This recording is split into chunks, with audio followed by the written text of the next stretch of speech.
Live from New York, this is the Harvey Hour. My name's Nathan Harvey. It's great to have you in on a Tuesday. As always, I'm joined alongside my dad, Stephen Harvey. How are you doing today on this massive Tuesday for us? It's a very, very big day. I'm excited today. We've got the draft picks, the first 10 in the draft, where we think they're going. And it's always hard to pick them right, but I think we'll get a lot of the first-round ones right. May not have the order just exactly right, but we'll see. No, we actually did pretty well last time. A little bit of a shakeup with the Lions trading back out of the top 10, drafting Jahmyr Gibbs, which was it turned out to be a great pick, but it was a weird situation. It was like a round 2 running back, drafted him in the number 12 overall pick. Also, shout out to UConn winning back-to-back championships, which I believe hasn't happened since early 2000. So shout out to them. One of my friends goes to UConn, so I'm sure if he ever tunes in, he wants to hear me talk about UConn. So there you go. You get a little bit of a relief from me mentioning UConn. But we do have a big show today, a lot to get into. So let's jump right into it with our first topic of today's show. So former Patriots defensive back Jack Jones made a series of tweets, which I'll bring up in 1 second. How, it's seems to be that Mac Jones is now very happy back in Jacksonville, his hometown. And so this prompted Jack Jones to sort of respond to it by saying these in a series of quotes. First, they said that Mac looked happy in Jacksonville. LOL, it was New England. It wasn't Bill, New England fans. He follows that up with, Pats fans didn't like that comment. LOL, stop acting like y'all run the world and players don't bleep up. Players bleep up and y'all don't run the world. Fans said, quote, you would feel the same way. Tried to say Mac had a trash season. Let me see a fan win a game in the NFL. He continues. Better yet, complete a pass in a game. For acting like they could do better than any football player on any roster. Let players build and develop into their best player on and off the field without the negativity from fans that cheer for the team. He finally ended this series of tweets by saying, believe it or not, players feel that love from the fans, and at the same time, we feel the tension too. It's a love forever, Raider Nation, because now he's saying that the Raiders accept who he is and his personality. You have not been the biggest Jack Jones fan, especially at the very end of his tenure with the New England Patriots. But I want to know, do you think, really, New England fans are kind of to blame for Mac's downfall? That is a joke. Come on, give me a break. This guy, he's a head case. I mean, he was arrested at Logan Airport on weapons charges. They were later dropped and returned for 1 year pretrial probation and 48 hours of community service. So I wouldn't say he's the most highest upstanding citizen out there walking around with and getting a weapons charge. And then he said, one day you all love Jack, but the next day I'm a criminal that walk around with guns. Well, yeah, that's what happened, right, Jack? You did. You were walking around with guns, so that's not good. I mean, a concealed weapon at an airport, what'd you expect was going to happen, huh? So I can understand why us Patriot fans, and I happen to be one, long-standing, don't buy into that. We don't buy into that jive or that activity or those actions. So yeah, you did get arrested, and you did have a weapon. So don't try to downplay that. Those are the facts. So Mac Jones, I think most of his issues were because of him. I mean, he performed poorly out there. He made bad decisions on the field. He cost games. They were driving down the field in the Colts game. He got right down near the goal line and threw an interception. Cost them the game. They would have won that game. And probably cost Bill Belichick his job on that throw, too. Because that's when Kraft, I understand, made the decision, we're going a different direction now at the end of the season. So, I don't buy into it, Jack, that it's the fans. And I'm never expect to be able to go out on the field and throw a complete pass to any receiver. And I don't think many fans think they could do that as well. But we do have our right to comment and to critique, and that's what the Harvey Hour is all about. So, Jack, we don't buy into your jive. Well, where I think he needs I'll say this. I'm surprised that he's defending the guy that cut him and that at one point said that there was no chance he'd ever be brought back on the practice squad and that the organization wants to cut ties indefinitely. I'm surprised he's defending that guy. that wanted no part of him. So I'm a little bit surprised with that. What I will say is that I can't fully blame Mac Jones. Now, I agree with you. The Colts, that interception was, I would say it's the worst interception I've ever seen, but then he followed it up, I think, the very next week against the Giants and threw an arguably worse interception that nearly got pick six. That is indefensible, and I said that at the time. It is indefensible, some of the decisions he's making. But I think we got to sort of acknowledge, well, where did that poor decision-making come from? Because the reason why the Patriots were so enthralled by, maybe not his athletic ability because he doesn't really have any, but his decision-making was the main thing that drew him. It's like, oh, okay, we could work with this. And then we saw, one of the reasons why they got off him was he had no more good decision-making. He was all out. So how exactly did Mac Jones go from very, very promising rookie and, showing some talent, showing some, prowess offensively? How did we get to this point? Well, I think we could all say that there was a particular game back in 2022, a Monday Night Football game against the Chicago Bears. It was Mac Jones. He was supposed to come back from his high ankle sprain injury, which, by the way, he was only out for 3 weeks. He was supposed to come back, and this was supposed to be the game where Mac gets back on the horse and keeps, giving the Patriots a chance at another playoff spot and competing for the Super Bowl. However, what happened in those 3 weeks? Bailey Zappi went 2 of 3. And what did we hear? Zappy, Zappy, the entire time. And surprisingly, this was a home game. And all we heard were, Zappy, Zappy. How can anyone in your own stadium focus on playing football when you have an entire crowd chanting for the guy behind you when you're trying to do your best in year 2? You haven't even played a full 2 years. You're about half of your career, a year and a half of your career in, and yet fans are already giving up on you. Just because what? You threw one bad interception when you weren't 100% healthy? And from that point on, every single game, road or away, became a road game. Because every single fan, or most fans in the stadium, kept chanting, Zappy, Zappy. So how can anyone focus, get into the game, get into a rhythm, when literally the entire stadium, not just the away team, or if you're playing on the road, the home team, how can, everybody be against you? So I don't know how you have any, truthfully, I don't know how you can find success in a situation where everyone's against you. If for instance, if you're playing any sport and you have hecklers all around you, how can you focus? You can't. You find it very, very tough to focus if everybody is against you. I understand what you're saying, but on the flip side of that, the NFL is about winning. But normally your team roots for you. But listen. Yeah. The NFL is about winning. Okay? And every player needs to recognize that. When you step onto the field, it's about winning. It's not about losing. It's not about making mistakes. It's about making big plays and winning the game. Okay. And scoring more points than the other team does. Doesn't matter if it's 1 point more or 25 points more. It's about winning. And I don't think Jack Jones gets that, right? He wants the fans to give him love when he makes mistakes. That ain't going to happen in the NFL, pal. You're in the wrong business if you think you're going to get that from NFL fans. NFL fans want a winner. The Patriots, for 20 years, I admit, we're spoiled. We had a winner, right? We won every year. We won the division every year. We went deep into the playoffs every year. We won the AFC Championship 9 times. We went to the Super Bowl and won 6 Super Bowls, right?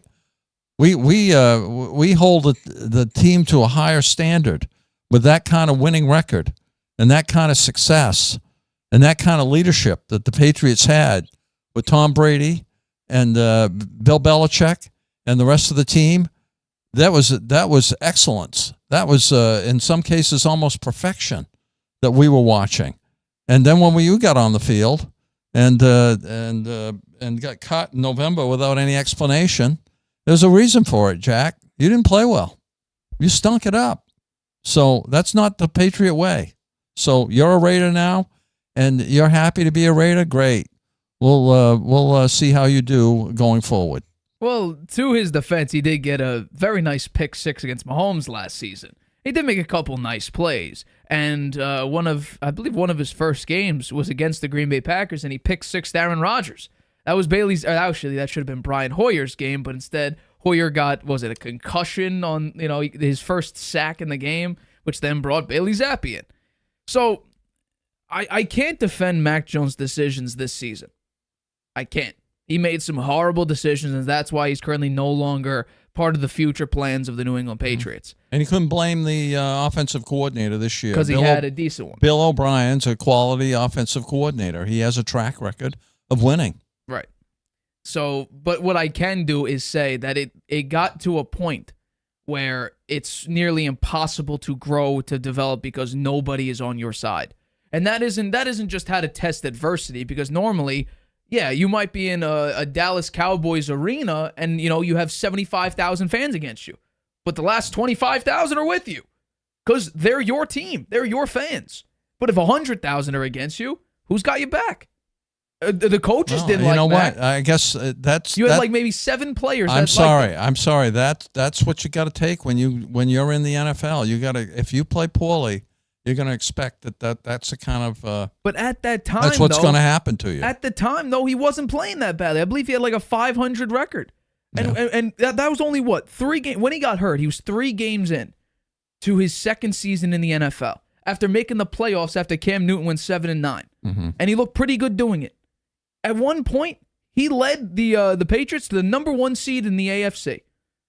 He went up against, which became the number 1 seed. Nobody was criticizing him then, though. Correct. No, right? That's what I'm saying. That's because they were winning. Well, you. That's what it's all about. Well, you're talking about. Well, you made my point. Thank you. Well, this is before this season, though. I'm talking about 2022. It started. That's before it went all to hell.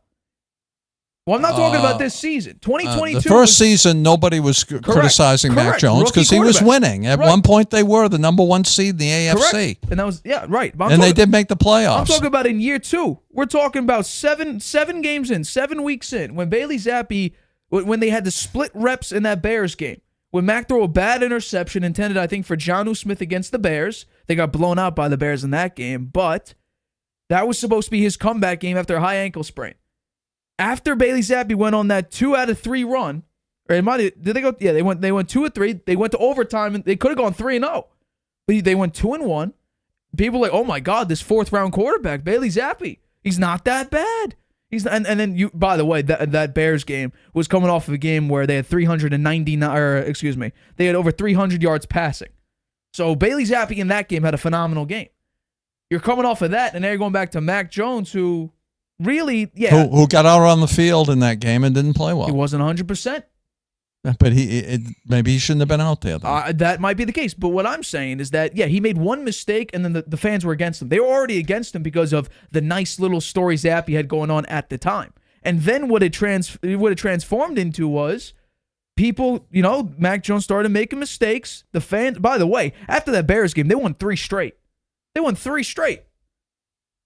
So it's not like they just fell off a cliff. This season, they fell off it's not even a cliff. It's like they fell into an abyss, a never-ending abyss. Well, one final quote from Jack Jones. I can't wait to Fans build a beast or make a crumb.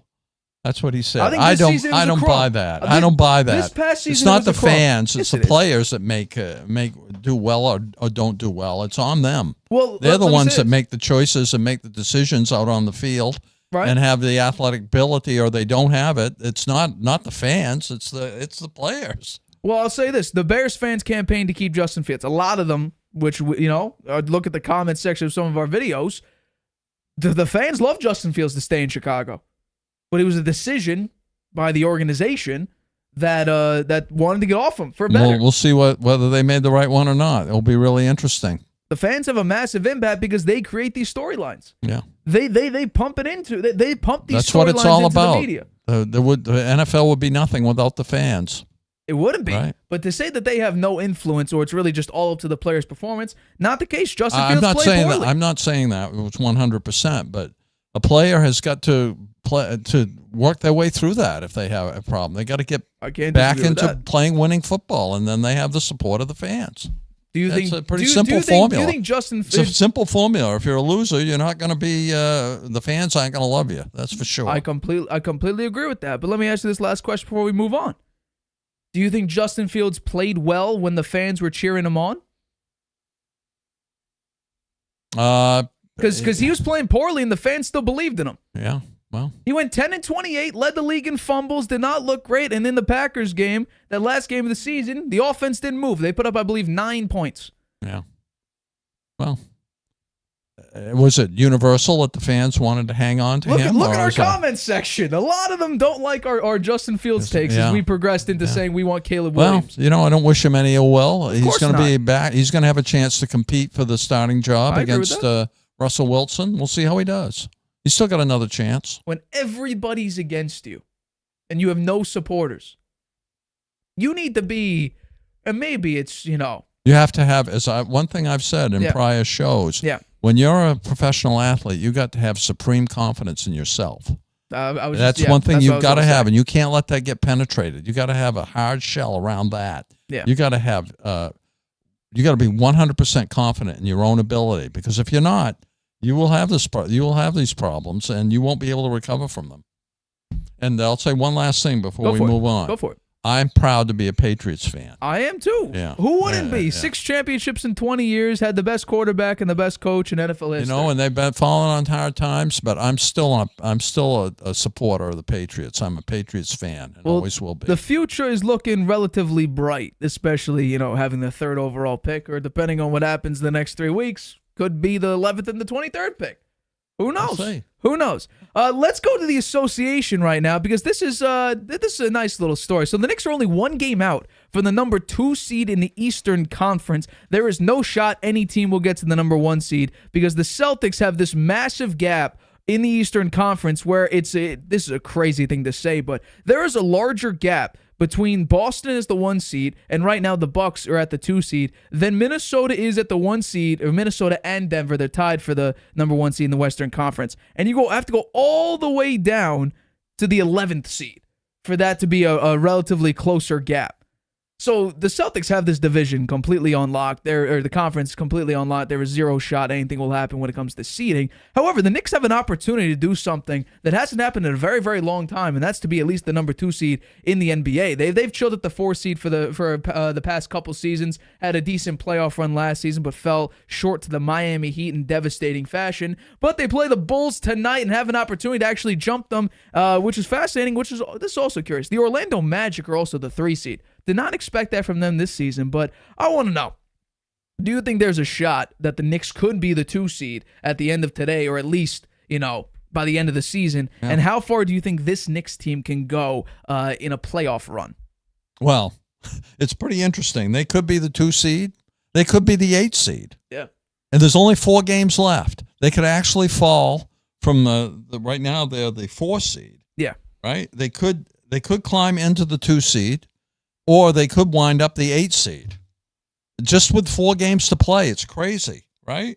They have, and you mentioned the Celtics just ran away with it, right? Oh, yeah. They're 62-16. 15 games the Bucks are behind them in second place. It's something. And it means the Celtics, I think, they got to win it all, or the fans will consider it a failed season. After they've dominated so much in the regular season, to wind up flaming out in the playoffs is just not acceptable now for Celtics fans, of which I happen to be one. So the thing I point out here, the Knicks have tiebreakers against Cleveland, Philly, and Miami, right? Yeah. They have 46 wins. Miami has 43 wins. I don't think Miami's going to catch the Knicks, or the Knicks will lose enough games for Miami to pass them. I think they're pretty safe there. But Philly has 44 wins, right? That's 2 behind the Knicks. And Cleveland is tied with, they have 46 and 33, so they're half game back because they got 1 more loss than the Knicks do. Right. The Knicks don't have tiebreakers against the Bucks, Orlando, or Indiana. So it's going to be wild here these last 4 games. I'd say the Knicks have the upper hand because they're playing the Bulls, right? Who they got the 9 seed, I think, right? Yes, right now, Chicago's the 9 seed, yes. And they're 2 games ahead for the 9 seed to retain the 9 seed. So they only got to win maybe 1 or 2 games here at the end to make it. So I think they'll be trying hard tonight against the Knicks, but the Knicks are playing at home. The Bulls blew them out in the last game. So it could be interesting. But I see the Knicks winning that game. Then the Knicks have Celtic at the Celtics. And, the Celtics have locked it up long ago. They were playing, who was it, Sacramento the other night. They had the bottom string players in there. The Sacramento came back, actually took the lead, and they left them out there on the floor because they got nothing to play for. And they let those guys play, and they managed to come back and win by 1 point. So it actually turned out to be a pretty exciting game. But it was a meaningless game for the Celtics. So maybe the Celtics don't care about that game, and they'll the Knicks will take that one. Then they play the Nets, who just blew up. They got nothing, right? They're out of it. They got nothing to play for. Good chance they'll be playing their, young players to see what they've got in these last couple of games. So they should win that game, and then they finish with the Bulls again. And the Bulls probably won't have anything to play for in that game because they'll have locked up the 9th seed. So I see the Knicks' chances of moving up. I don't know what the schedules are for the Bucks in Orlando, but as long as if the Knicks can win out, then maybe they do get the 2 seed.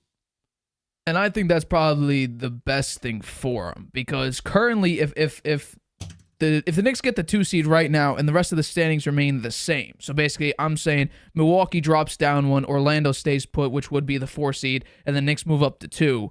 That means that the Knicks would play Philly. I like the Knicks' chances against Philly. I really do. But I will say, and I've said this before, I feel like when it comes to playoff time, and now with Julius Randle out for the rest of the year, it will become Jalen Brunson or bust. The silver lining with that is he's pretty good at it. He's pretty good at carrying a team by himself. Josh Hart, I think, is a very, very underrated player. He's a tremendous rebounder for the Knicks. I think, Hartenstein has done a pretty damn good job holding down the fort, and Mitchell Robinson being back after it was, thought for a large part of the season he was going to be done for the rest of the year. He came back about a week and a half ago to 2 weeks ago, and he's played not too bad, but he's been on a minutes restriction and hasn't really started. The benefit for the Knicks is that their schedule is pretty good. It's relatively easy if you just take out the Boston Celtics. They might go on a 3-1, they might go on a 3-1 record to end the year because they could beat the Bulls twice. The Celtics. Well, the Celtics have nothing to play for. Right, they have nothing to play for, but do they want a really, really good record? They're not getting to 70 wins. That's true. Maybe you think they really want to get to 65 wins? Maybe. I don't know. They don't need to. Correct. They do not need to because nothing will happen seating-wise. So they may rest maybe for the rest of the season. They don't want their best players to get hurt. That's true. I think the thing they got to worry about is rust. Yeah. Right? And not having that focus, that you need when you're up against the wall. They haven't had that at all this season. So that could be a troublesome for them, particularly in the first round, depending on who they play. Also, the benefit for the Knicks is the Bucks are absolutely reeling. They've lost 4 straight. The Bucks have been terrible. They have been absolutely abysmal with Doc Rivers. Don't understand why Adrian Griffin got fired. That still was a weird firing. At the time, they were 30-13. Yeah, their defense was poor, but I wonder why. You got rid of your best defender. No wonder your defense is going to suffer. That makes a little bit of sense. He went over to the Celtics, and the Celtics defense has become pretty good. It's pretty good. You move off of Marcus Smart, get Drew Holiday, arguably a better player than Marcus Smart. And then Doc Rivers right now is 15-17. So that also benefits the New York Knicks. The one that's very, very shocking is the Orlando Magic have gone on 2 pretty good runs. Right now they're on a 4-1 win streak. They were 4-1 the last 5 games. And then about 8 games ago, they went on a 5-game winning streak. So the Magic have caught absolute fire. And the last time the Orlando Magic played the Knicks, actually, which I guess could be a benefit to them, they got blown out 98-74. So the Knicks got blown out? No, the Magic did, yeah. So the Knicks could have a great opportunity to jump to that 2 seed, especially with a relatively easy schedule, depending on how hard Chicago fights. But I think it's going to be fascinating to see when it comes playoff time, because I still think it'll be Jalen Brunson or bust. Now, Dante DiVincenzo did just set the Knicks 3-point record for the most 3-pointers made, and I think Jalen Brunson is 4th on that list as well. So both players are having a tremendous year. However, if Julius Randle was there, we've seen consistently He doesn't perform as well as he does in the postseason. Mitchell Robinson, I don't think is a great offensive piece. He's a pretty good rebounder and a very, very good defender, I would say, but he's not going to go out there and drop 15 points a game. He complains about his offense, but he's not a great offensive player.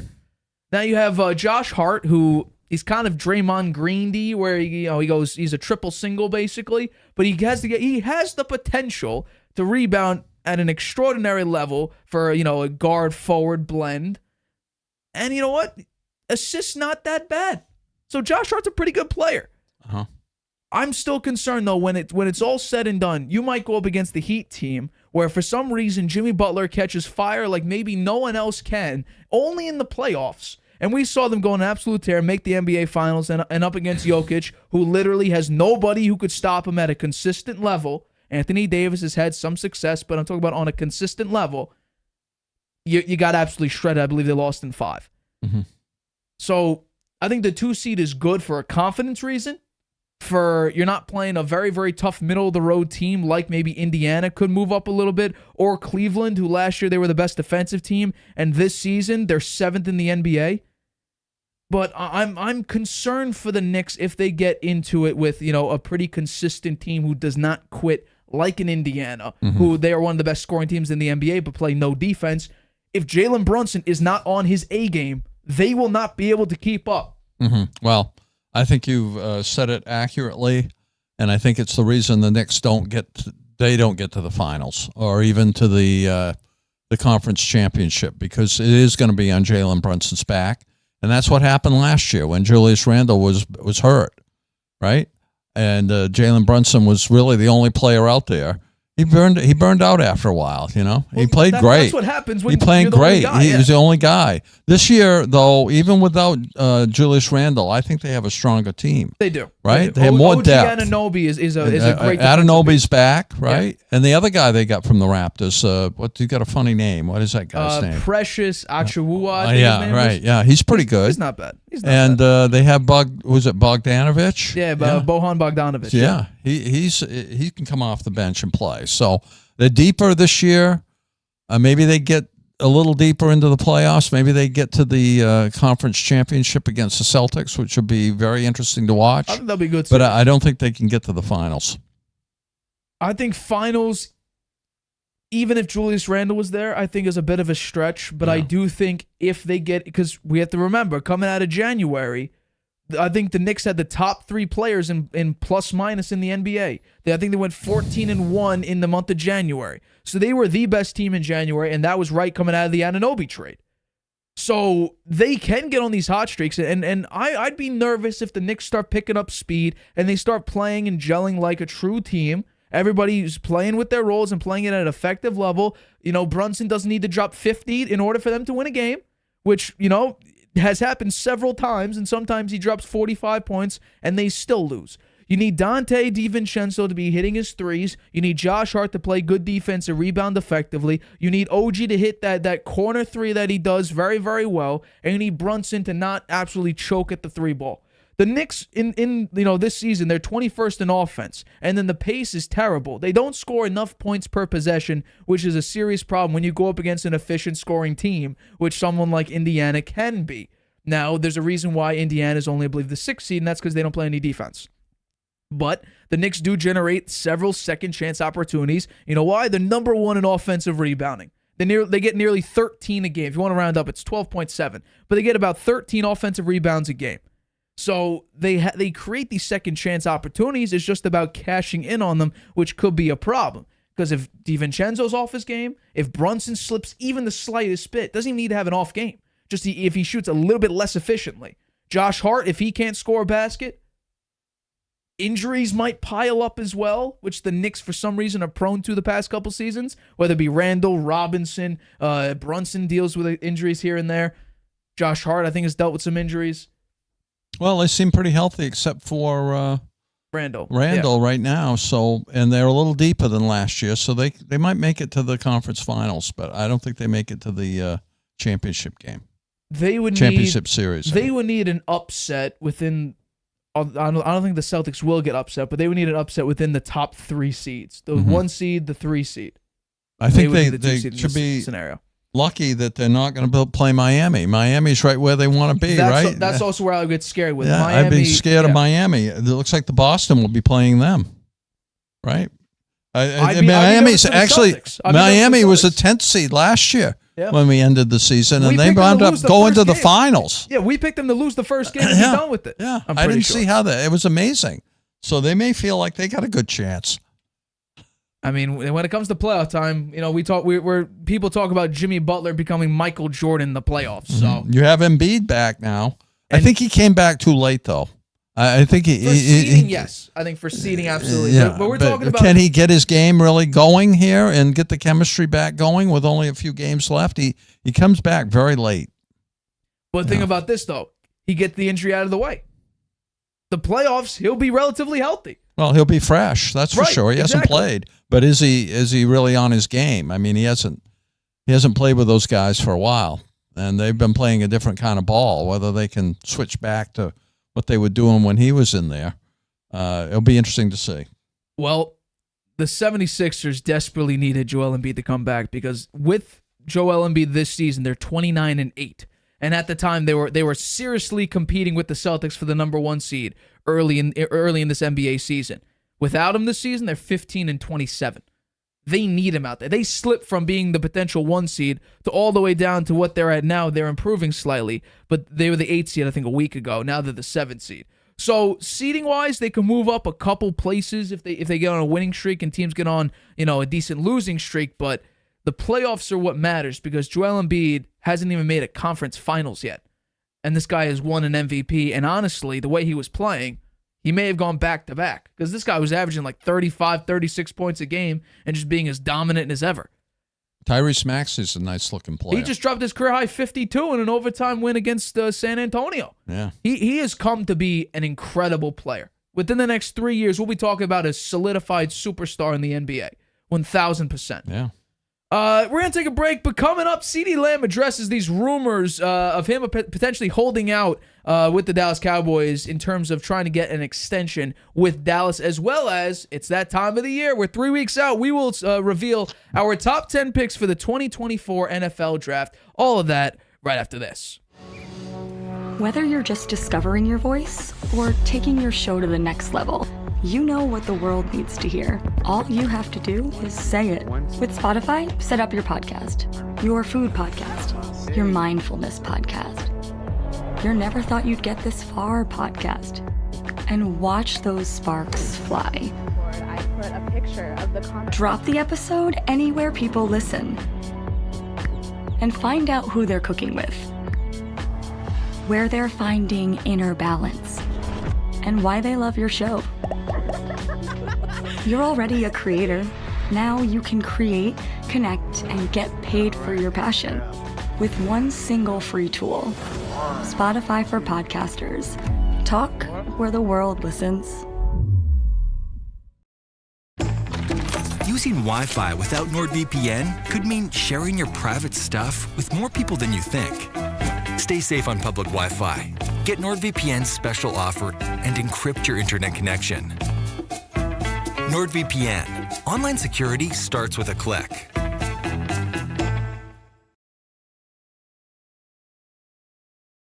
Welcome back to the Harvey Hour. My name's Stephen Harvey. It's great to have you in on a Tuesday. As always, I'm joined alongside my dad, Stephen Harvey. Let's get into our next topic of today's show. So CeeDee Lamb had a conversation with TMZ where he talked about the rumors coming out about the fact that he could hold out in trying to get the max amount of money from the Dallas Cowboys for a contract extension. He's currently on the 5th year of his rookie deal, so this is a contract year for him, and the Cowboys will have to decide whether or not they want to keep, I think now, the solidified wide receiver 1. I think that's without question, and arguably now, top 5 to top 3 wide receiver in the NFL. But when asked about it, he said, quote, "Yeah, I'll be in Dallas. I'm looking forward to winning, being out there with my guys, and making another run at this thing."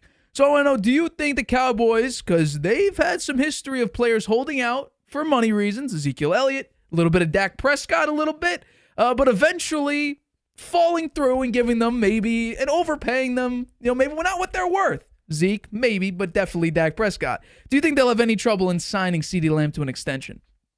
They shouldn't have. I think it's gonna cost them, man. They blew it. I think they should have signed him last year, right? They could have extended him last year, and they would have got him for less money.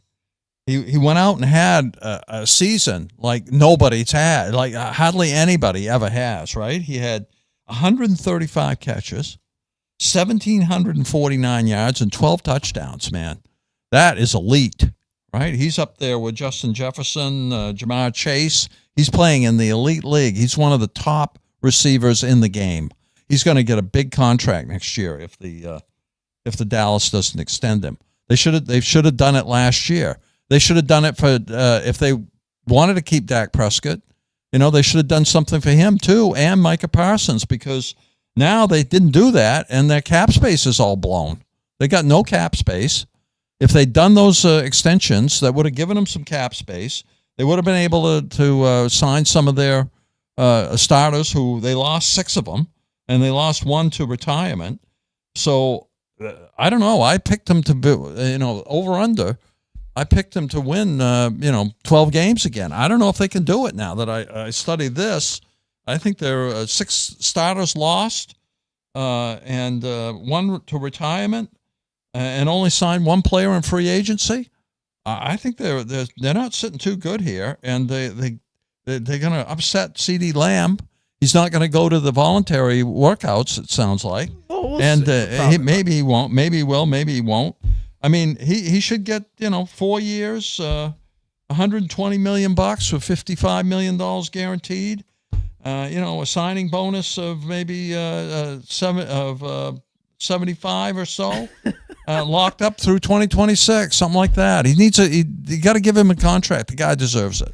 I completely agree with you when it comes to, he deserving a contract, because he's playing out there and, like you said, doing stuff that, what is it, 135 catches? The Cowboys rely on him. 135 catches, almost 2,000 yards. They talked about Tyreek Hill all year being close to 2,000 yards. CeeDee Lamb wasn't that far from it either. 1749. Yeah. He also had 12 touchdowns, 12 the most TDs. of his career.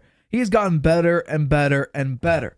I mean, look at his career. First year, 74 catches, right? And he had 5 TDs and 935 yards. Second year, 79 catches, 1,100 yards, 6 TDs. Third year, 107, 1,359 yards, 9 TDs.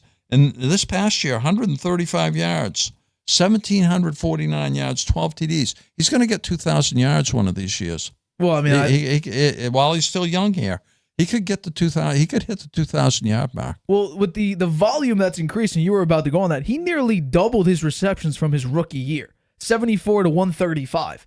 I mean, they rely on CeeDee Lamb to be an efficient and effective team. You're actually pretty close with what Spot Track actually estimates CeeDee Lamb to get. You said, what, $30 million, 4 years, 120?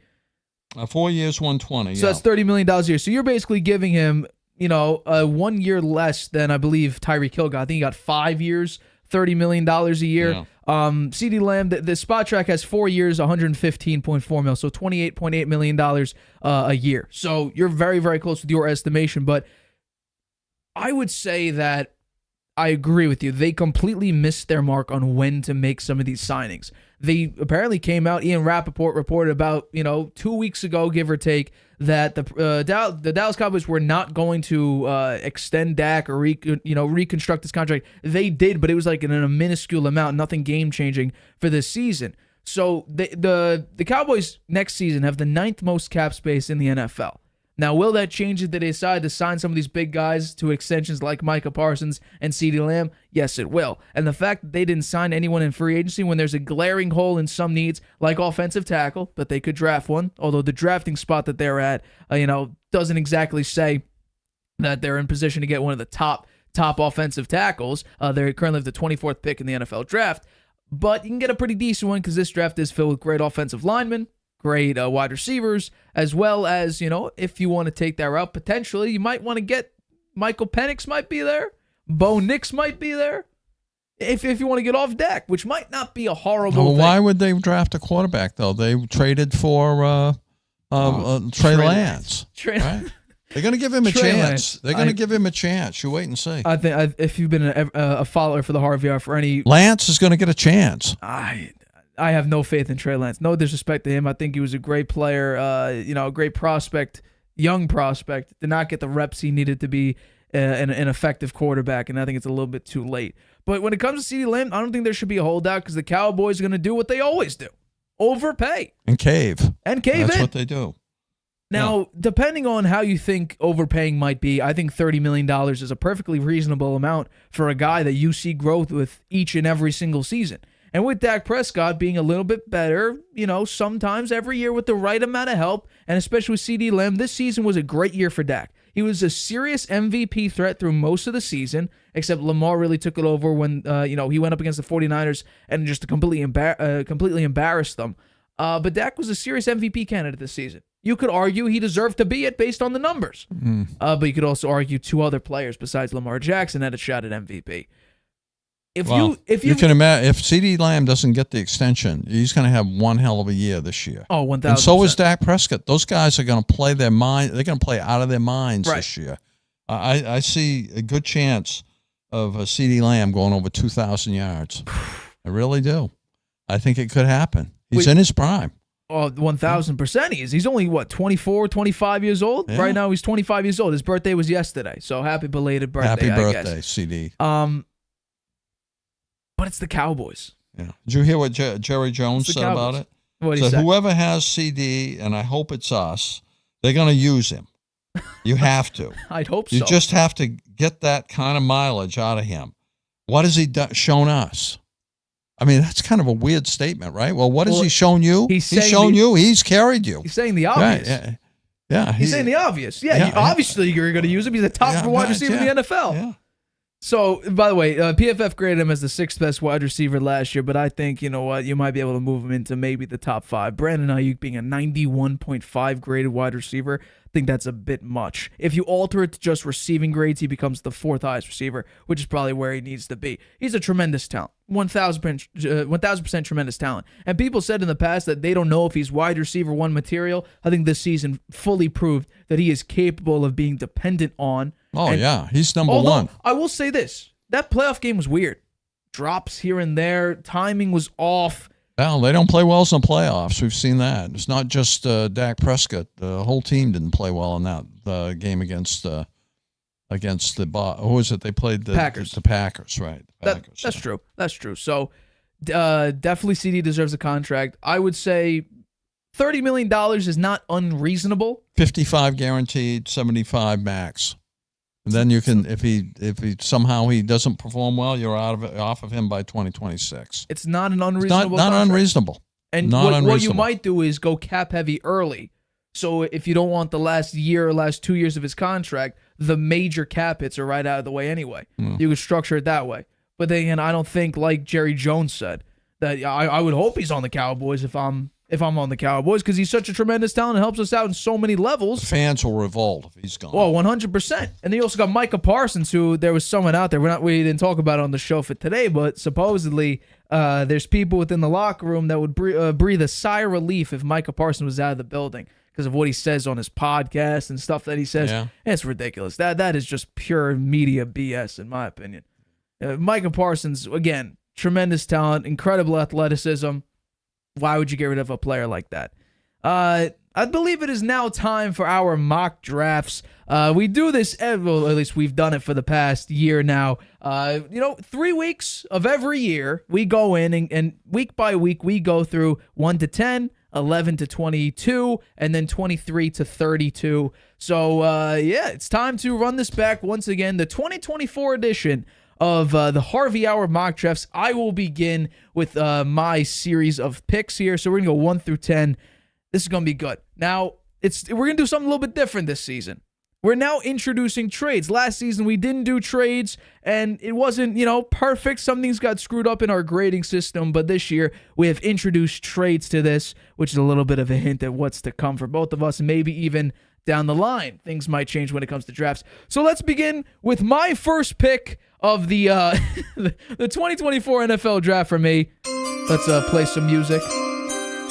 The Chicago Bears selecting, this is an obvious one, Caleb Williams. This is probably the most hands. This is sort of like the Zach Wilson Jets thing back in 2021. Set it in stone. Just leave it there. This was an instant decision. Caleb Williams is the best quarterback in this draft class, hands down. He has an incredible arm talent, throwing the run. We're talking about comparison to Patrick Mahomes here. He's a lock to be the number one player off the board. His ability to extend plays and make tremendous throws, like I said, is Mahomesian. This is what people are comparing Caleb Williams to Patrick Mahomes, which might be a little bit early. The most impressive thing about him, besides his throw on the run, is probably his touchdown to interception ratio. 93 touchdowns, only 14 interceptions in 3 college seasons. He has pretty good footwork. The major problem with him is he doesn't take the easy way out. He always stays around a little bit too long to try to look for the biggest the biggest and flashiest play for him instead of making the best play where it could just be a simple curl route to just keep the sticks moving. Instead, he's trying to get that 45-yard bomb to get, maybe some highlight reels on YouTube and make himself maybe feel better. But he needs to take the easier route. That's what Mahomes did. Early in Mahomes' career, he was doing the flashiest plays ever. 75-yard bombs to Tyreek Hill. When Tyreek Hill's gone, we've seen him adapt and grow to a much more, close-knit offense of dinking and dunking. I believe he's had the lowest air yards per completion for the past couple seasons, and he has led the league in yards after the catch for a very, very long time now, and that's thanks to his ability to transform his own play style. Caleb Williams will need to learn that, and this last season, I think we got to be honest, we saw regression. We saw a lot of regression, but the Bears need a quarterback. They traded away Justin Fields. Their offense is pretty good with they got DeAndre Swift, Keenan Allen, they got DJ Moore. They have a pretty good offense, a better offense arguably they had than when they had Justin Fields as their quarterback. So for me, I will take Caleb Williams at my number 1 pick. Number 2, the Washington Commanders select Drake May, quarterback, North Carolina. Now, it's a little bit different from a lot of the mock drafts. I've seen J.J. McCarthy go here, I've seen Drake May, and I've also seen Jaden Daniels. But I think they're going to retry again on a UNC quarterback. Sam Howell was their last quarterback pick, and he went to the UNC. And it's actually I brought the stats before, very, very similar collegiate career. But Drake May, tremendous arm talent. That's what people love about him. Deep ball like no other. He was number 3 in deep passing according to PFF. He has no problem attacking any tight windows. He's sort of a gamer. He has a great ball speed, can throw the ball very, very, strong with a lot of velocity. And this is something that's very, very great for him. And, in this new age in the NFL, this is what teams going to be looking at. He has pretty good mobility. And if the play breaks down and he needs to scramble, he'll do it at a pretty good level. My problem is he has questionable interceptions. And this is sort of the Mac Jones thing and why I don't think the Patriots, if he's available, if the Commanders do in fact draft Jaden Daniels, and why I think the Patriots shouldn't get Drake May, is that a lot of the problems we saw with May are the same problems we saw with Mac Jones. The scouting report mentions, questionable interceptions that make you scratch your head. What do we see in 2023 from Mac Jones? Questionable interceptions that make you say, what the hell is wrong with you? He sometimes runs into sacks, which is a little bit questionable. He was 67th in pressure to sack percentage. I think that's a little bit too high, but I'm sure he could work on it with a better offensive line, which, by the way, the Commanders don't have. Sam Howell got absolutely obliterated behind the line this past season. He has trouble coming off his pre-snap read. If the play breaks down, he gets confused about it and seems to laser lock on that first read instead of get off it and go through his progression. So that could be a little bit of a problem. Once again, very Mac Jones-like, which is once again why I don't think the Patriots should get him. But the fit is, they traded Sam Howell. The Commanders traded Sam Howell. Offensive line could be a problem, but I think Drake May, with enough power, with enough skill set, I think he's probably the best option for the Washington Commanders. The number 3 pick in the NFL draft, I do not have a trade for the New England Patriots.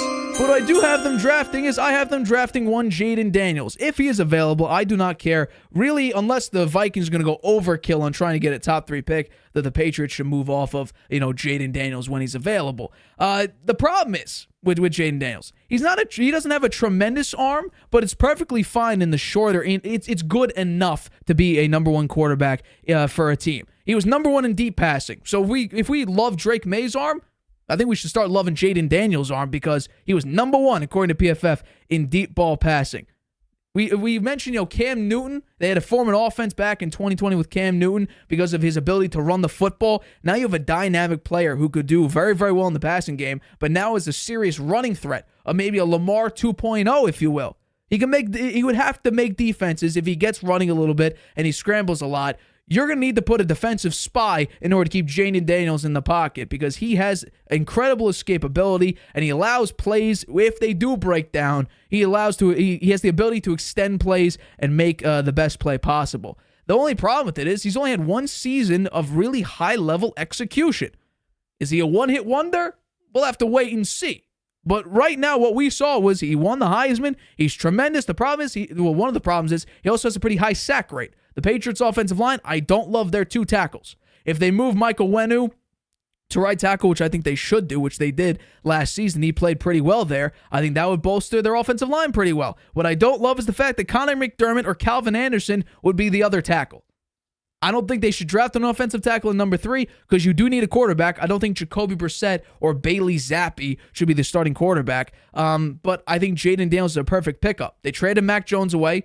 They have Jacoby Brissett, which I don't think should start for them. O-line could be an issue. Wide receiver core still sucks. But if you have that quarterback, that really, really good quarterback, I think he could sort of lessen the blows for a relatively poor built offense. So that is my number 3 pick in Jaden Daniels. My number 4 pick in the NFL draft is the Arizona Cardinals selecting Marvin Harrison Jr. I do not have a trade for number 4. A lot of people do. A lot of people have the Vikings trading up to number 4 in order to draft a J.J. McCarthy or whoever that quarterback, the best quarterback is at the time. Reportedly today, it came out today, and I was thinking about potentially letting the Vikings move up to number 4, but apparently the Cardinals want 3 first-round picks in order for a team to move up to number 4. I don't think a lot of teams will do that. The Vikings probably the best shot because they have 2 first-round picks this season. But in the case of this, I have them drafting Marvin Harrison, wide receiver out of Ohio State. His catch radius is probably the best in college football right now. He has incredible footwork. He is a serious vertical threat, which the Cardinals have to get rid of a bunch of their receivers, Hollywood Brown, DeAndre Hopkins, Rondale Moore. They need a wide receiver in order to help out Kyler Murray. Because if Kyler Murray's your guy, you gave him a massive extension, get him some talent. Let him continue to grow, because I still have my questions whether or not he's actually the true answer for the Cardinals. What I do think is he's arguably the best player in this draft. If you just go on the big board, Caleb Williams is probably number 1 on a lot of people's big board, but I think Marvin Harrison, he's probably 1B if Caleb Williams is 1A. The problem with Marvin Harrison, there's not many problems with him. He's not great with yards after the catch speed, and I don't love the fact that he really did no workouts. He didn't do the combine. I don't think he did his pro day. He wasn't really available. He didn't talk to the media at all. However, it's not a horrible thing because there's not really much he could do to improve his stock, his draft stock, because the first 3 teams are probably drafting quarterbacks. So if you can't move from number 4 because those teams are not looking for a player like you, well, then there's not much you could do. You can't really help your case. If this turns people off a little bit, you move down to number 5 if the Chargers don't trade the pick. So Marvin Harrison at number 4 to the Arizona Cardinals. My number 5 pick. And we have a trade. The Minnesota Vikings are trading with the Los Angeles Chargers. They trade the 11th and 23rd pick, as well as a 2025 third-round pick to the Los Angeles Chargers, and they will draft J.J. McCarthy, quarterback out of Michigan. Now, I think we've heard that they absolutely love Drake May, but he's gone. They would love to move up to the number 3 pick, but the Patriots, I think they really like Jaden Daniels, and as they should. He's a tremendous talent. So what do? They got to move up and get a quarterback because they lost Kirk Cousins to the Falcons. They signed Sam Darnold, which I don't think, apparently Kevin O'Connell loves him. We saw Kyle Shanahan says that he could, reinvigorate his career again. And, well, how about this? You draft J.J. McCarthy, who people seem to love. He ran Michigan's offense very, very well. Now, it wasn't heavily dependent on J.J. McCarthy, but he ran it, well enough that they went out and won a national championship with him only throwing for 170 yards. He has pretty good mobility, which is good in today's day and age of football. He's not afraid, and he's arguably one of the best quarterbacks, this past season to hit tight windows. I believe there's a stat out there that says on the run, his completion percentage is number 1. The last 2 seasons, he has 44 touchdowns to only 9 interceptions, so his mistakes are very minimalized. However, there's a lot of question marks because Michigan, like I said, did not really rely on him in his career. He only has 155 passing yards per game. He has 49 touchdowns to 11 interceptions in his career. His completion percentage is 67.9, which is pretty good. But here's the here's the kicker. He only threw it about 17 times a game. The offense didn't rely on him. You're going to go to a Minnesota team where you'll have a lot of help. And I think if the Vikings do trade up to draft him, or somehow JJ falls to number 11, they don't need to move up, then I think this is probably J.J. McCarthy will look like the best quarterback in the best situation, strictly because look at who the Vikings have. They got Aaron Jones this past offseason. They have T.J. Hawkinson, who they got last season, I believe, Justin Jefferson, and Jordan Addison. That offense is stacked. Stacked for anybody, for any quarterback who has, an ounce of ability, let alone a top-tier, top-5 quarterback like J.J. McCarthy might be. So I think if he falls to the not falls, but if the Vikings trade up to get him, maybe jump the Giants who are looking at JJ, then I think he will look like the best quarterback when he might not actually be, because a team doesn't have to rely on him. So the Vikings might put him in the best situation possible for him to succeed. The number 6 pick in the draft is the New York Giants. And in the draft, I have them drafting. We talked about this a lot. This is a very, very hard pick for me to actually decide on. But I have them drafting Malik Neighbors, wide receiver out of LSU. He was second in receiving yards and first downs this past season. He has tremendous footwork. He's an explosive wide receiver. We talk about a serious vertical threat. That's Malik Neighbors for you. Now, the major concern I have is that he's too reliant on his change of direction, and there's not much nuance to his actual route running ability. However, the Giants do need a wide receiver. They haven't had one since OBJ, who ironically also attended LSU. So this could be a OBJ 2.0, if you will. And you know what? This very well may be Daniel Jones' last season with the New York Giants. And you could send him on a farewell trip and say, hey, if you succeeded, maybe last year, this could have been the receiver you keep throwing it to. So I think Malik Neighbors helps Daniel Jones out a lot, especially with Darren Waller still contemplating retirement. There is no serious timetable, but the fact that the Giants have not gotten receiver right, they've tried. Jalen Hyatt's interesting, but he's still a young receiver, needs to develop. Malik Neighbors at number 6. The Giants need a star receiver who they haven't had in a while. Help Daniel Jones out in maybe his last season as a New York Giant. I got him at number 6. The next pick in my draft, the number 7 pick, I have from the Tennessee Titans, I have them drafting Joe Alt. The Titans had literally the worst pass blocking efficiency in 2023. Their offensive line was abysmal. However, he is the highest, PFF graded him as the highest rated offensive lineman this past season. He is a tremendous pass blocker. This is crazy. He is in the percentile range 100 in both run block, basically in every run blocking, zone and man blocking. He is an incredible run blocker and incredible pass blocker, which Will Levis, if he wants to execute the play action, which he did very, very well last season, when they were able to actually do play action, could make the Tennessee Titans an interesting team. Now, I think the Jacksonville Jaguars, as well as the Houston Texans, are a better team, but you could help them out with some pass blocking, because guess what? Also, the Titans have dealt with a bunch of injuries on your offensive line. He's 6'8" and 322 pounds. He is a monster on the offensive line. But the problem is with him, and there really isn't, because like I said, PFF graded him as the highest rated offensive lineman. He sometimes overextends and he tends to fall out of position, which is not great when you're sitting back in the pocket during play action. So if he could just handle his footwork a little bit better, maintain his balance a little bit better, he should be completely fine. The Titans have dealt with injuries on the offensive line. They, like I said, were bottom, literally the worst pass block efficiency percentage in 2023. Get the best offensive lineman in this draft, Joe Alt, at number 7. The next team I have drafting, number 8 pick, the Atlanta Falcons.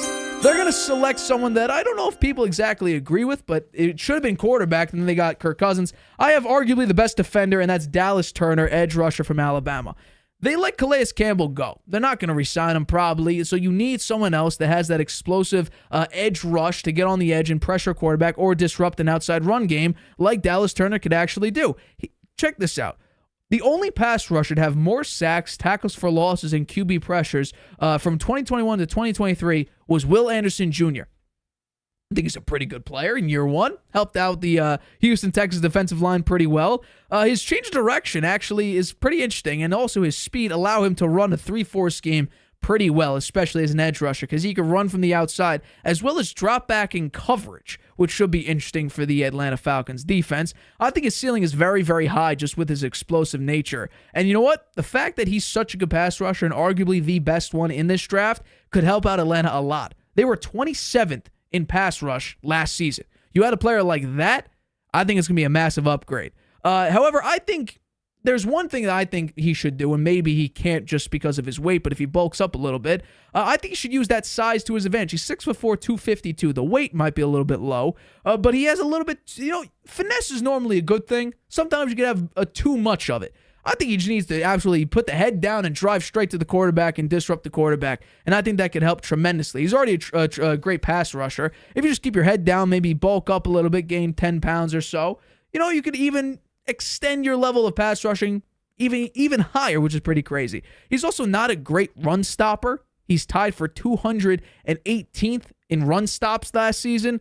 So not great, but however, the Falcons' rushing defense is not that bad anyway, so he won't be a massive deficit because they can just pick up whatever slack he brings to the table. So in that case, rushing defense is not great. Atlanta should improve on that a little bit, but pass rushing wise, they were, like I said, 27th in pass rushing. Get the best pass rusher in this draft, and it should help you tremendously. The next pick in the draft, number 9 pick, the Chicago Bears. They're not trading out of the number 9 pick.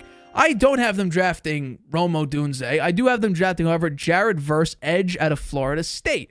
This guy, you talk about ferocious runner.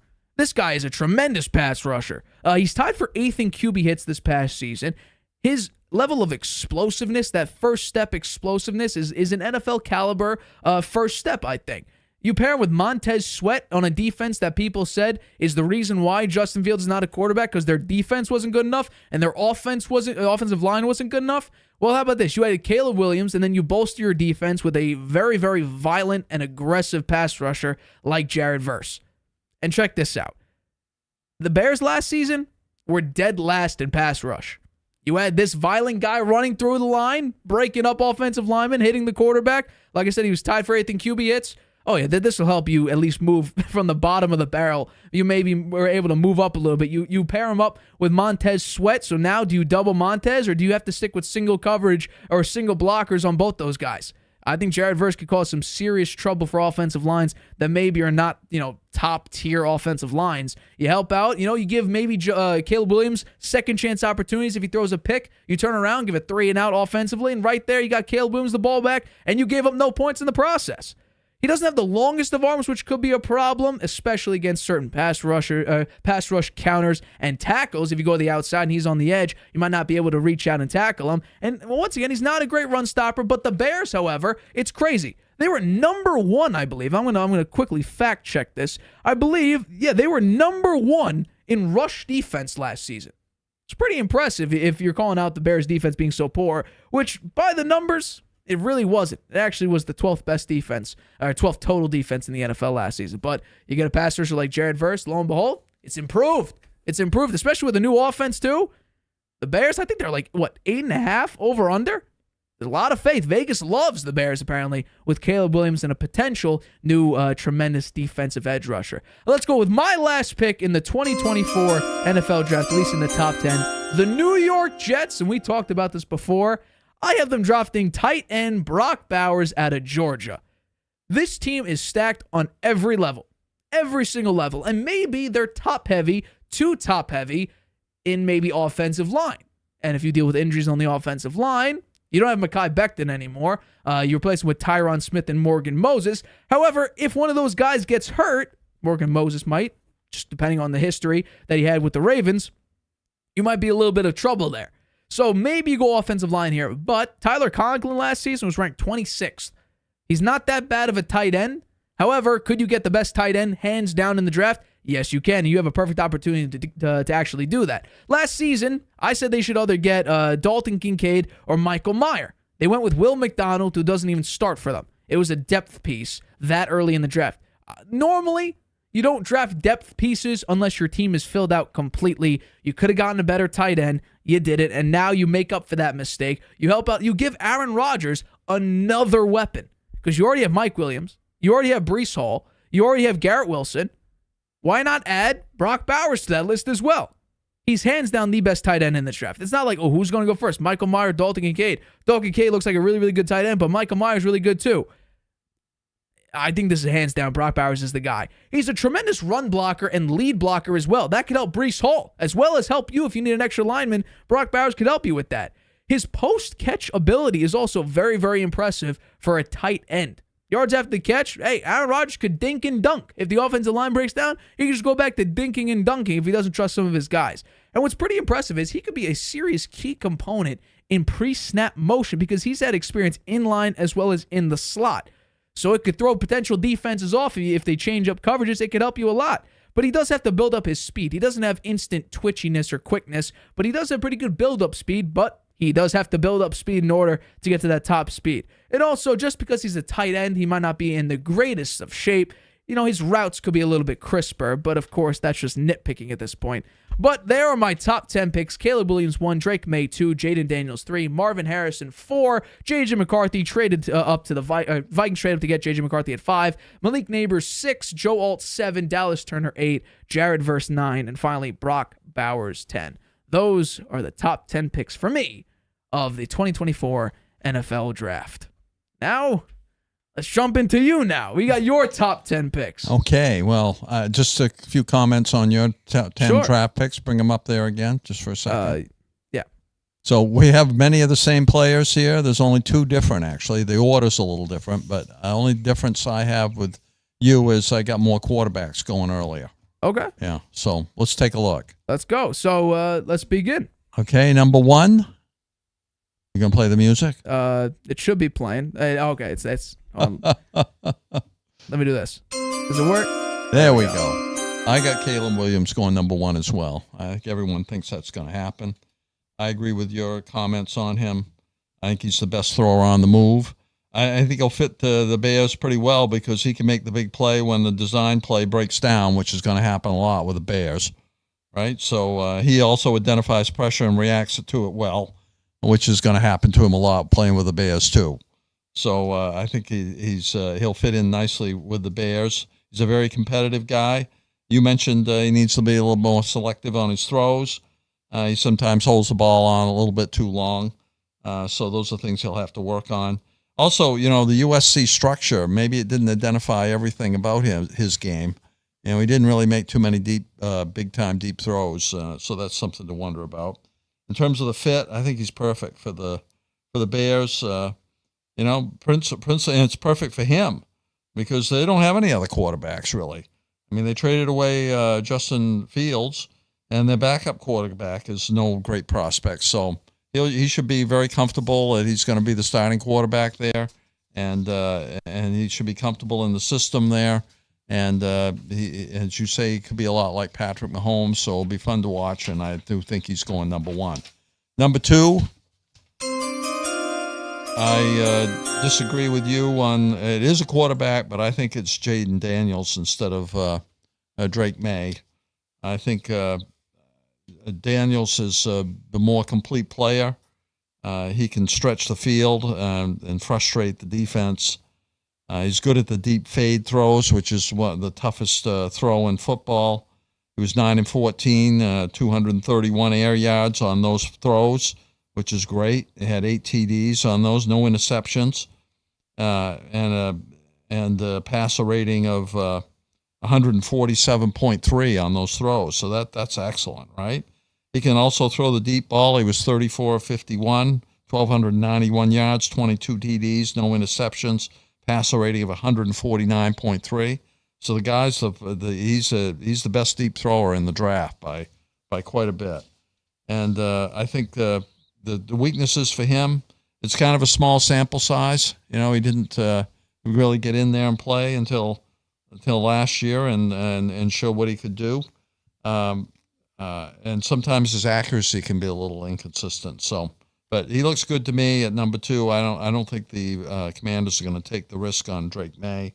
I think he's a perfect fit for Washington. Again, they traded away their starter, Sam Howell, and the backup went to the Patriots. So they don't have any players, any quarterbacks, so he won't have any real competition there. He should be comfortable, and hopefully he'll play well for them. Number 3. I think the Patriots are going to take what is supposed to be the best player in the draft, and Marvin Harrison Jr. And that's going to be tough. Means probably a tough year for the Patriots, which kind of expected anyway, because they really won't have that quarterback prospect. But I think that they, with Jaden Daniels gone, if Jaden Daniels there, I would probably say that they'd take him. But I think he'll be gone at number 2, so that leaves the best player supposedly in the draft in Harrison. I think they should take him. It's been a long time since the Patriots had a great wide receiver 1, and Marvin Harrison shows all of the reasons why he could be that player. The fit, I have it good for him because the Pats don't have an elite wide receiver, but they may not have anyone to throw him the ball, and that could be an issue. And they need to take a quarterback in the second round. Maybe that's going to be Knicks or Penix, who I think will be the only two left by that time, by then. Okay, moving on to number 4. I got a trade. I think the Denver Broncos are going to trade up with the Cardinals for swap their 12th round pick for the 4th round pick, give them a 5th round pick to boot, and in 2025 they have to give up their 1st and 2nd round to move up to the number 4 pick, which is a lot to give up. I think they probably take Drake May. I think he's probably the 3rd best quarterback in the draft from North Carolina. You mentioned all his strengths: the strong arm, the good touch. He's big and tough. He's very athletic. He's got a good pump fake to fool the defenders, apparently. The cons, you mentioned them. The accuracy is sometimes an issue, sometimes misses reads. He needs to let the bad play die, and instead of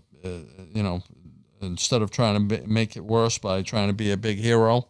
So he's got some things to learn. I think the fit is good. The Broncos only have Jared Stidham, so it's a great opportunity for May, and also Sean Payton gets the best out of his quarterback. So I think it's a good place for Drake May to go. Number 5, Los Angeles Chargers. I think they're going to take Rome Odunze. He's the wide receiver out of Washington. He's a complete receiver. He's got size, athleticism, physicality to dominate at every level on the field. He can win the contested catch situations because he's big and tough. He has a smooth technique, subtle moves, and he's a big play threat. So I think he's going to go to the Chargers. I think he's a great fit for them because Mike Williams and Keenan Allen are gone. There's no competition for him there. And who was the rookie they took last year, the Chargers, who played so poorly for them? Quentin Johnson. Yeah, Quentin Johnson. So I don't think he'll get much competition from him. I think the cons, maybe he played in a pass-happy scheme with an elite quarterback and Penix, and other good receivers were there, which left him with maybe a lot of one-on-one situations. So he may not have had it as tough in college as he's going to find it in the pros, so we'll have to wait and see. Next pick, the New York Giants. I have picking J.J. McCarthy. They've been real interested in him. They've met with him at least 4 times now. I think they like him. The Patriots GM likes him too, so he won't be there at number 6, but I think he does fall to number 6 with the Patriots taking Harrison.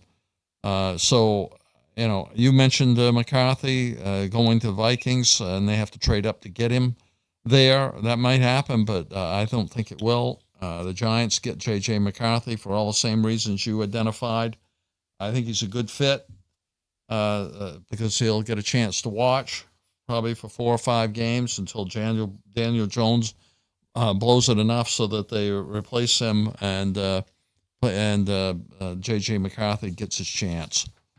Moving on to number 7, the Tennessee Titans. And I'll see one second. There we go. Let me play the music.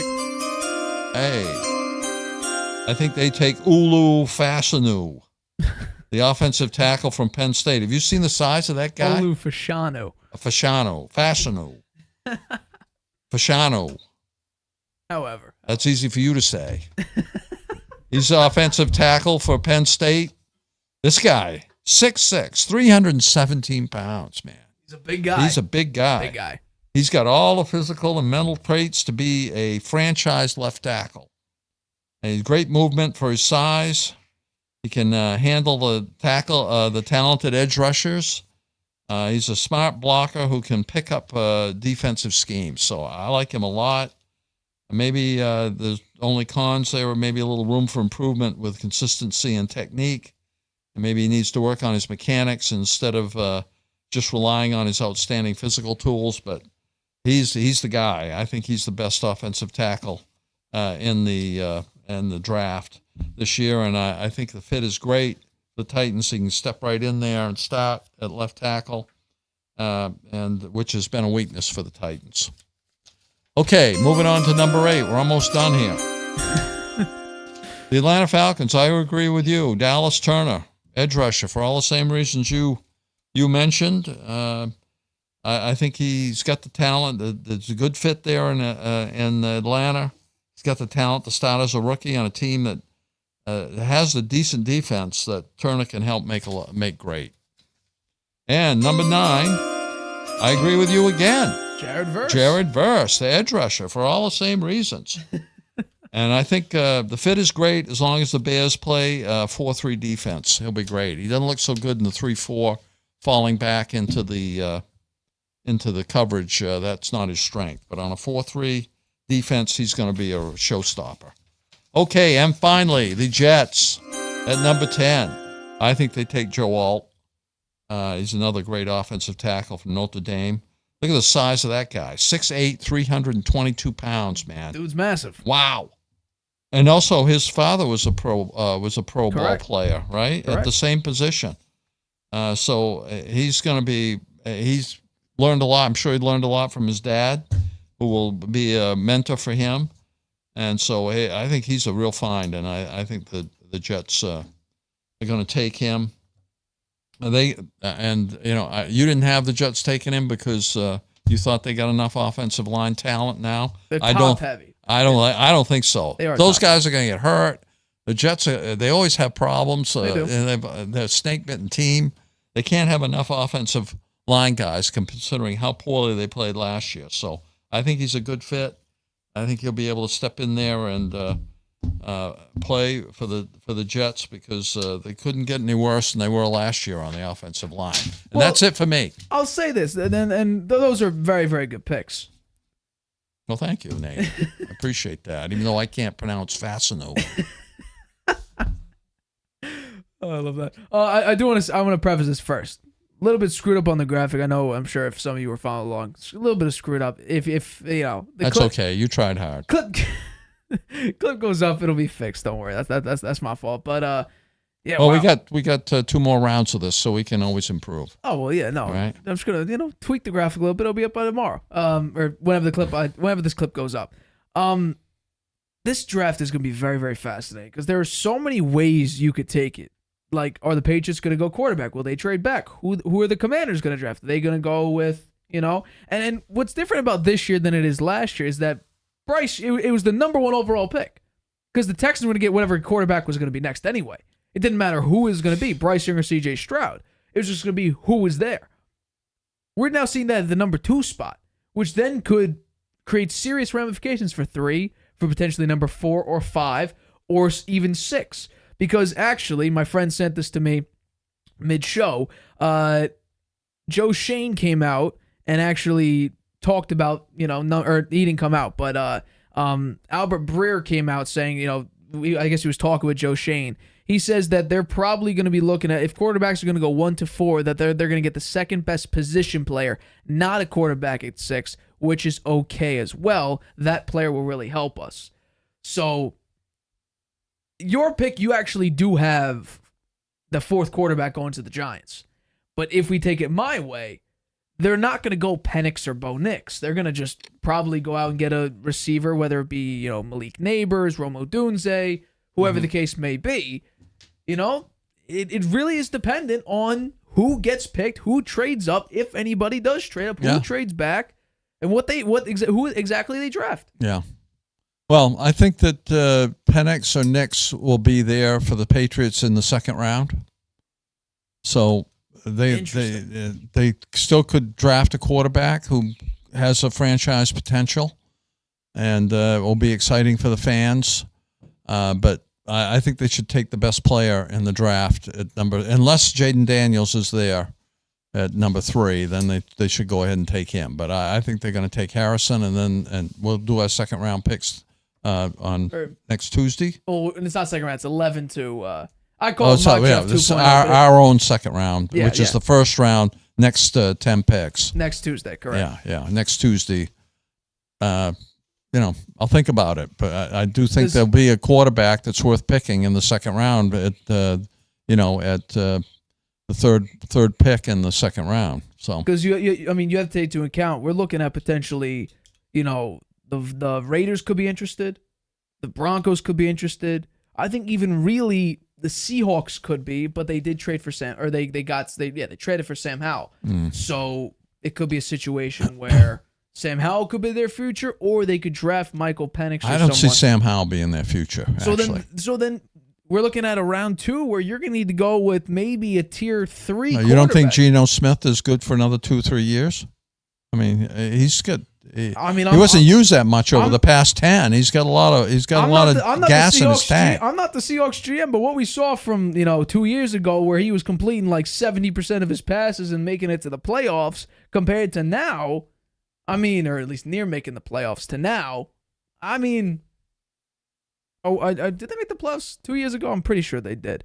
But regardless, we saw a we saw regression from Geno this season. They only went 9-8. Yeah. How far are you going to go with Geno? I guess that's the real question. Right, they lost to the 49ers. They don't have Pete Carroll as their coach anymore. Correct. They have Mike McDonald, who was the DC, I believe, of the Ravens last season. Yeah. So they're going to be a defensive-fronted team. Build up that offensive staff and maybe it could help you, which is something Belichick actually benefited of. Josh McDaniels was a very, very good OC. And also, I don't know if you saw this, there was a picture. This is off topic. It's sort of like the post show.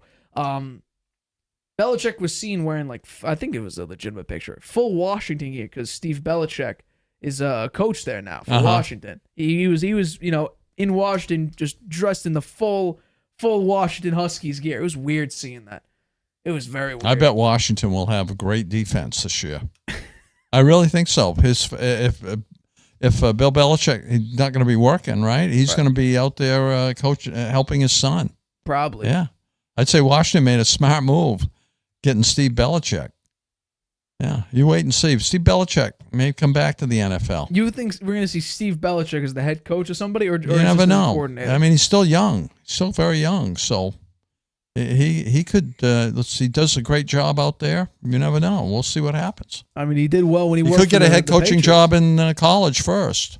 He might. Maybe he gets that first. Yeah. It's not I still see Bill Belichick coming back to the NFL next year. He will be, 73, 72? Hey, that's not so old. Coaching it is. How many 72-year-old coaches you see coaching teams up in the NFL? Oh, Pete Carroll did it last year. I think he was 72. Yeah. It's 71, 72, but he's gone this year. Yeah. Belichick was 70. Not by choice. He said, I have all the gas in the tank. He's disappointed he's not coaching. Yeah. Hey. Maybe he'll go back to college. He's going to miss the fire. Miss the fire. Well, he coached USC, if I'm not mistaken. Yeah, he did. They weren't did very well. Yeah, they were pretty good. Then you go into the Patriots. They didn't do a good job coaching the Patriots. He did okay. He made the playoffs once with them, I think. Once. Yeah, so he wasn't there very long. Well, then they got Bill Parcells. That was okay. Then had a falling out there, and then he moved. They had if we talk about actually Parcells came before Carroll, and then Belichick came after Pete Carroll. Well, if you just go in the succession plan of the Patriots, they had historically, maybe not when they actually coached, but historically, they had some incredible coaches. Some seriously incredible coaches entered that building. I know it wasn't Gillette Stadium back then. It was what? Who would you put up there as seriously incredible? Well, Bill Parcells. Bill Parcells, yeah. Pete Carroll won a Super Bowl. Yeah. Obviously Bill Belichick. 6 Super Bowls. Yeah. Who else? There isn't anybody else. Well, 3. Yeah. You would say it's bad? That's good. The Steelers and the 49ers have also incredible coaches. Yeah. The Jets, Chuck Noll. The Jets had Bill Parcells, but Chuck Noll. Right? Yeah. He was great. Mike Tomlin, and was it Coach Cowher? Cowher. Yeah. Cowher was good. 49ers never won a Super Bowl. Bill Walsh. Yeah, 49ers had great coaches. Yeah. I don't think a lot of people agree with this, but I think Kyle Shanahan has been a very good head coach for them. Hasn't won a Super Bowl yet. Correct, but we're talking about, offenses. This is going to be their year, I think. Super Bowl or bust. We're going to do something new on the Harvey Hour this year. We're actually going to legitimately make Super Bowl predictions. So you're kind of just hinting at yours. You think I think the 49ers. 49ers going to win there, it? Yeah. We'll get back or win? No, I think they'll win it. Yeah. Wow. We're I'm talking picking about it already. Before the draft, April 9th, we're out here making Super Bowl predictions. I think it's time to end. I got to analyze it. Yeah, we will end. Friday's going to be a good show. We're going to talk about NBA. NBA season's wrapping up. We're heading into the play-in tournament, which I believe is happening like very, very soon. It might be this upcoming weekend or next weekend. Yeah. The NBA season's come to a close. It's playoff time. We'll be jumping into a bunch of those playoff games as the playoffs progress. Baseball news. Trevor Story gone for the year. What a poor choice of him. He's either been hurt or he can't hit. It's one or the other. It's gonna be a great show Friday. Yankees are amazing. Plus, they got hammered in opening day. 71. Terrible. Well, home opener. Home opener. But stay tuned. Friday, 6:30 p.m. Eastern. We'll be back. Like I said, 6:30 p.m. Eastern, right here on YouTube. Good night, Grandpa. Using Wi-Fi without NordVPN could mean sharing your private stuff with more people than you think. Stay safe on public Wi-Fi. Get NordVPN's special offer and encrypt your internet connection. NordVPN. Online security starts with a click.